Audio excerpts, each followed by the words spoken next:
My parents took my 5-year-old daughter and left her at a church. They said it was a lesson because I refused to lend my sister $25,000. 2 months later, the court revealed a secret that shut them up. The call came just after 3. I was finishing a logo revision when my phone lit up with an unfamiliar number. I nearly let it ring out until a calm male voice said, "Is this Alara Vance? I'm calling from St. Luke's Episcopal? We have your daughter here." My throat closed. "Junie?" I asked, already standing. "She's safe. A couple dropped her off a short while ago. They said you were dealing with a family emergency."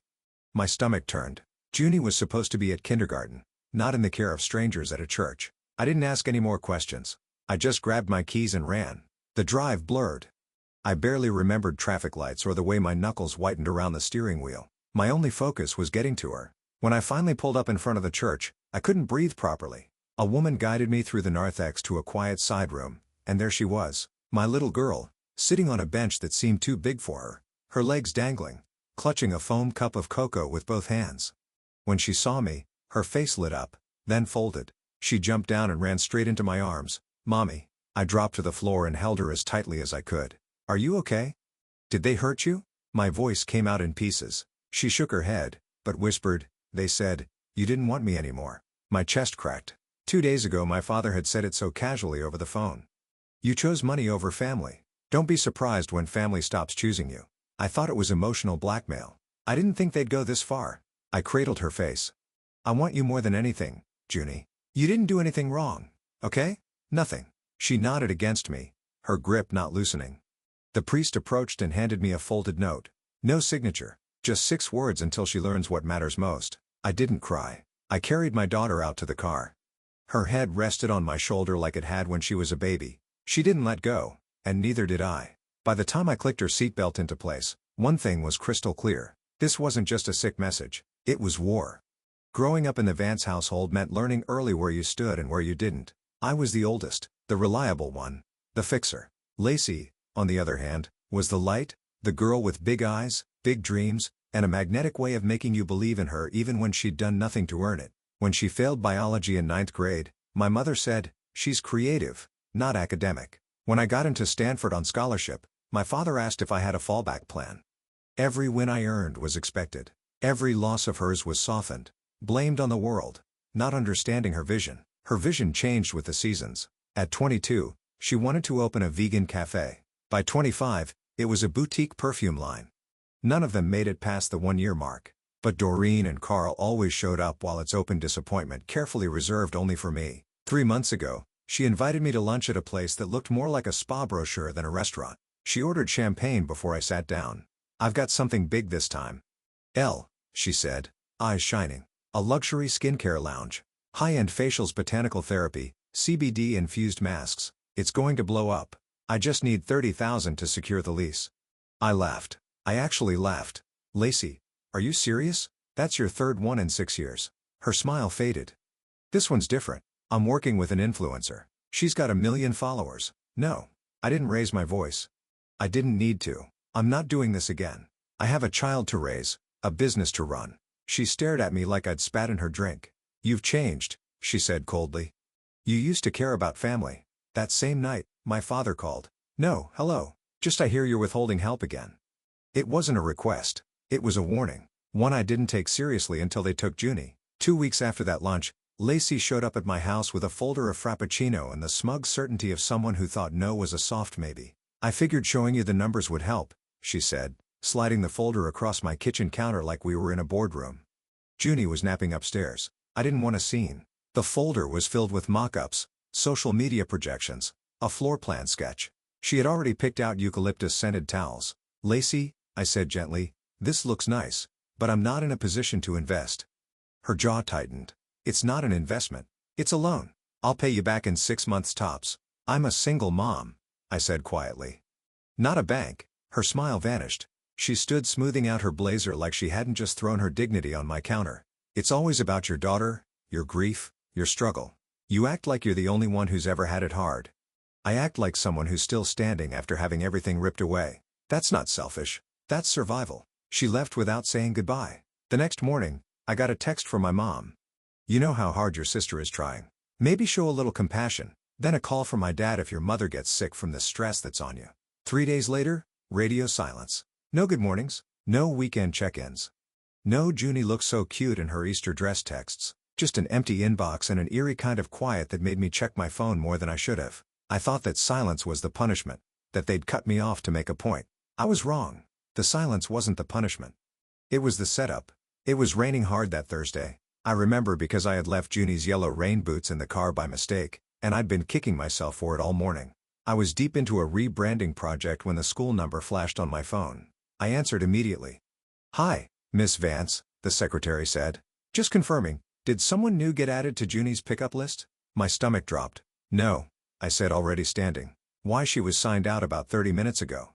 The system flagged the pickup as approved, but I didn't recognize the names. They had the family authorization code from her file. I didn't wait to hear the rest. I grabbed my keys and ran. The drive to the school was a blur of honking horns and wild scattered thoughts. At the front office, the secretary explained that an older couple my parents obviously had claimed there was a family emergency. She'd recognized them from previous pickups and didn't question it. I called their phone straight to voicemail. I tried the landline. Nothing. Lacey too. No one picked up. The house was empty. The neighbors hadn't seen them. By 5, I was calling hospitals.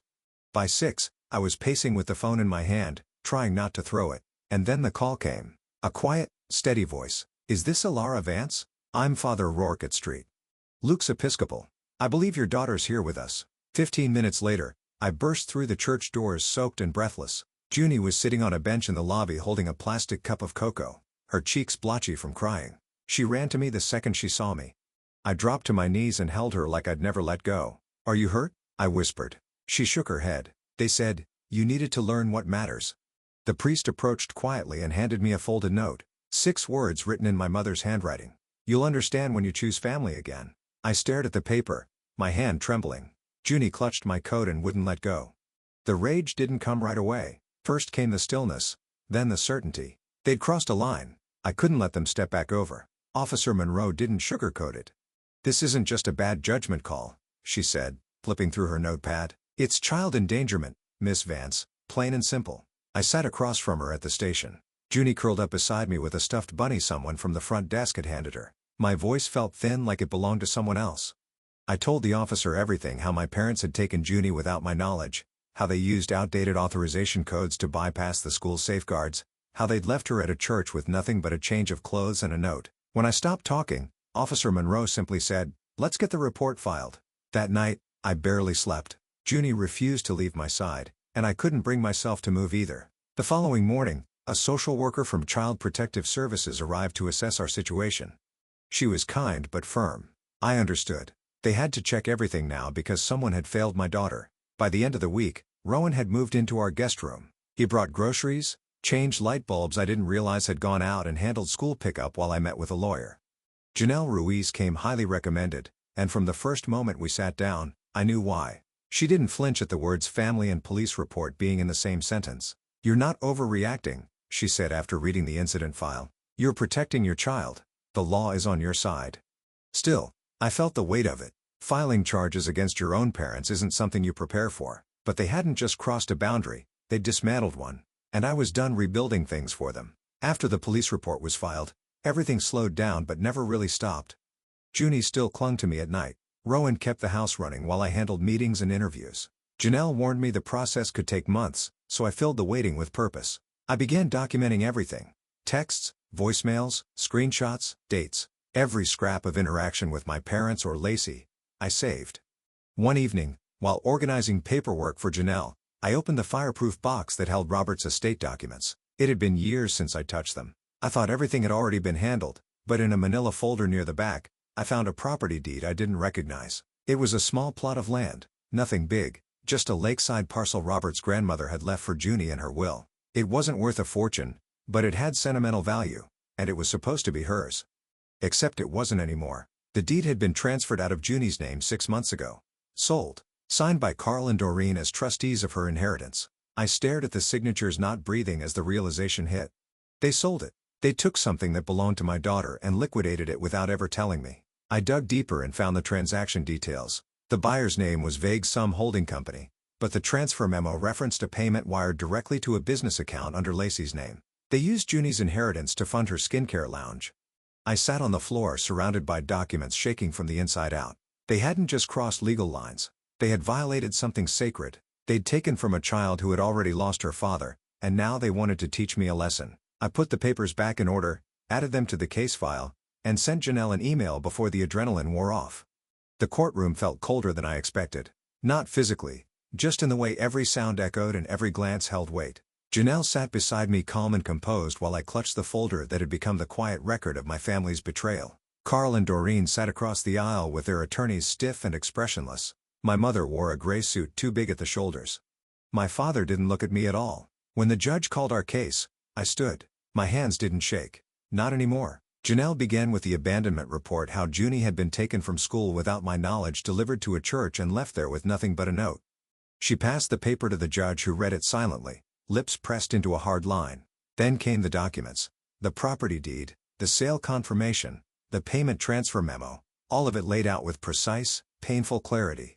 I watched as the judge flipped through the papers, pausing when she reached the line that named Junie as the original beneficiary of the land. I'd like to note Janelle said that the funds from that sale were funneled into a failed business venture run by the respondent's younger daughter, Lacey Vance.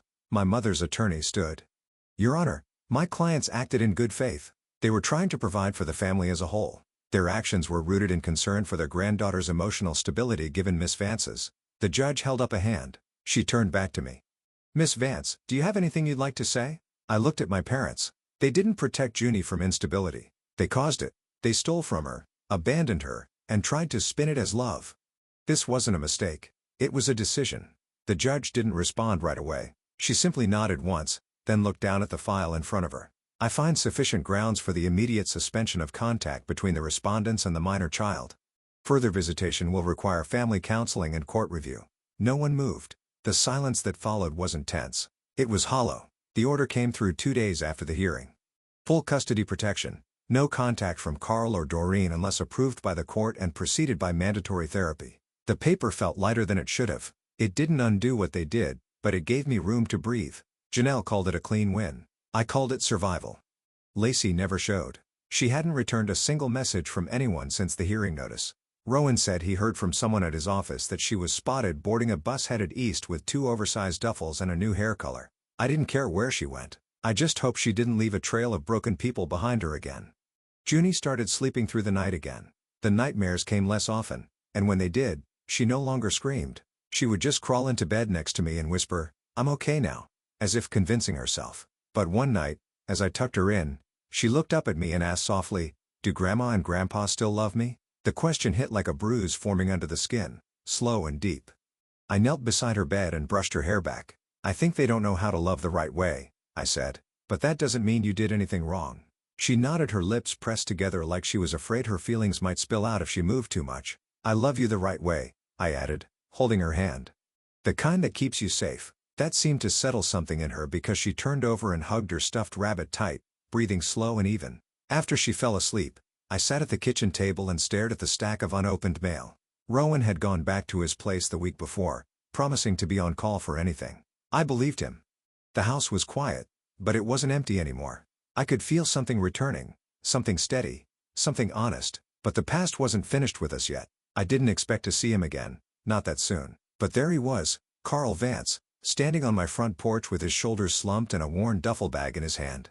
It had been 3 weeks since the court order. I almost didn't open the door. "Elara," he said, voice lower than I'd ever heard it. "We lost the house. Your mother's staying with Susan." He didn't look like the man who used to bark orders across the dinner table or lecture me about respect. He looked smaller somehow, as if the weight of everything had finally settled into his bones. "I just need a place to crash for a few nights until I figure things out." I stepped outside and closed the door behind me. I didn't want Junie to hear any of this. "After everything you did," I said, keeping my voice, "even you show up here." "I made mistakes," he muttered. "We thought we were helping Lacey, helping the family. You left my daughter at a church," I said, sharper now. "And you want me to open my door like nothing happened?" His face tightened.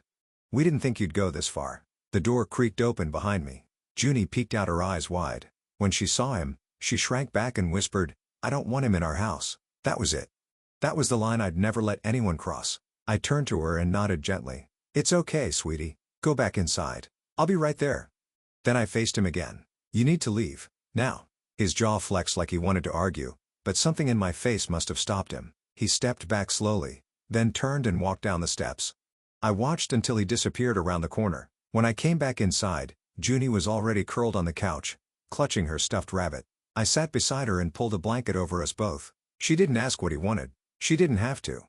I knew what she needed from me, and this time, I gave it without hesitation. By spring, we were somewhere new. The apartment wasn't big, but it was bright and quiet just 2 blocks from Junie's school. She loved walking there each morning, her little backpack bouncing with each step. I loved seeing her laugh again, real unguarded joy.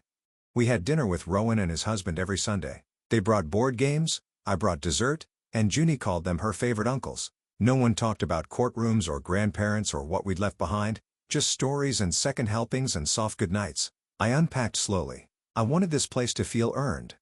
One evening, Junie asked if we could decorate her wall with something special. Together, we painted a small wooden sign. She picked the words. I helped her trace the letters. Real family shows up. It hung above her bed, crooked but perfect. That night, she curled into me after I read her favorite story, the one about the brave girl and the quiet lion. Her breathing slowed, her hand resting against my side, warm and trusting. I stared at the sign above us. The brushstrokes uneven but clear. Everything we'd lost, we were rebuilding, not from what used to be, but from what we chose.